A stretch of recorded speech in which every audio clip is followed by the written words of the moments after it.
नमस्ते। आज हम 9वीं कक्षा का पाठ पहला जो सवैयाँ हैं वसंत वर्षा, इसका शीर्षक है। इसे पद्माकर भट्ट जी ने लिखा है। ठीक है। ये पद्माकर भट्ट रीतिकालीन कवियों में श्रेष्ठ स्थान रखते हैं। आपने कल्पना के माध्यम से शौर्य, श्रृंगार, भक्ति, प्रेम, मेलों, उत्सव, युद्धों और प्राकृतिक सौंदर्य का मार्मिक चित्रण किया है। ठीक है। तो ये सवैया क्या है? ये एक वार्णिक छंद है। सवैया यह एक वार्णिक छंद है। इसमें 4 चरण अथवा पद होते हैं और वार्णिक वृत्तों में 22 से 26 अक्षर के चरण होते हैं। प्रस्तुत सेवैयों में पद्माकर जी ने वसंत और वर्षा ऋतु के विविध प्रभावों को छंदबद्ध किया है। तो इस प्रकार से है ये सवैयाँ।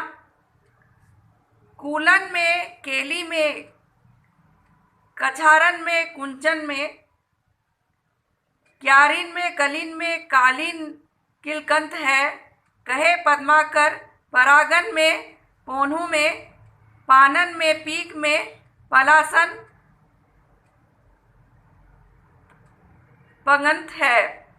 द्वार में, दिसान में, दूनी में, देश देशन में, देखो दीप दीपन में, दीपन दिगंत है।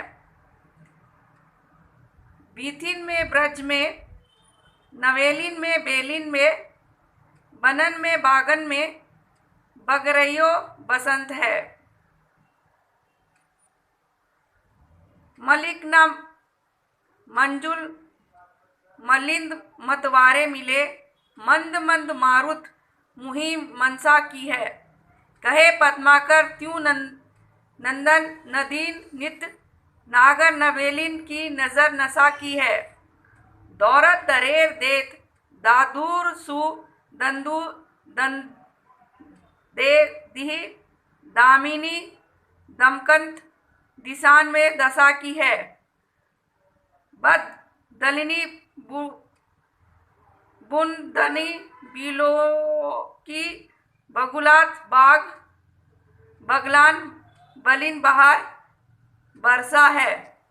तो इन पंक्तियों में कवि पद्माकर जी कहते हैं कि शीत ऋतु के बाद वसंत ऋतु का आगमन होता है और वसंत ऋतु में प्रकृति में नए नए श्रृंगार अर्थात प्रकृति नया श्रृंगार करती है।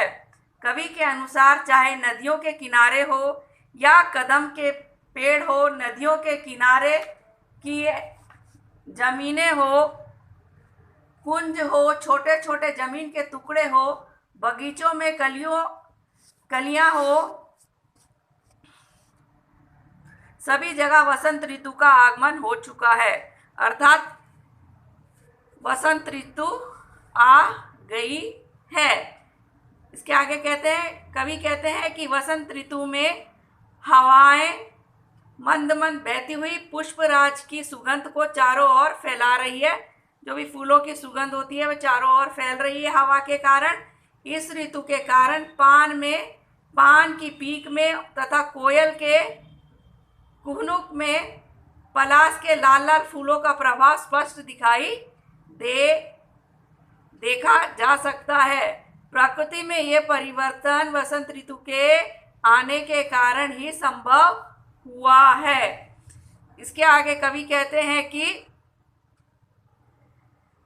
द्वार द्वार में, दिशाओं में, दुनिया में, देश देश में तथा दीप दीप में वसंत ऋतु की शोभा देखने ही बनती है। और गली गली में, ब्रज में, नव वधुओं में, लताओं में, वनों तथा बागीचों में वसंत का प्रभाव स्पष्ट रूप से दिखाई दे रहा है।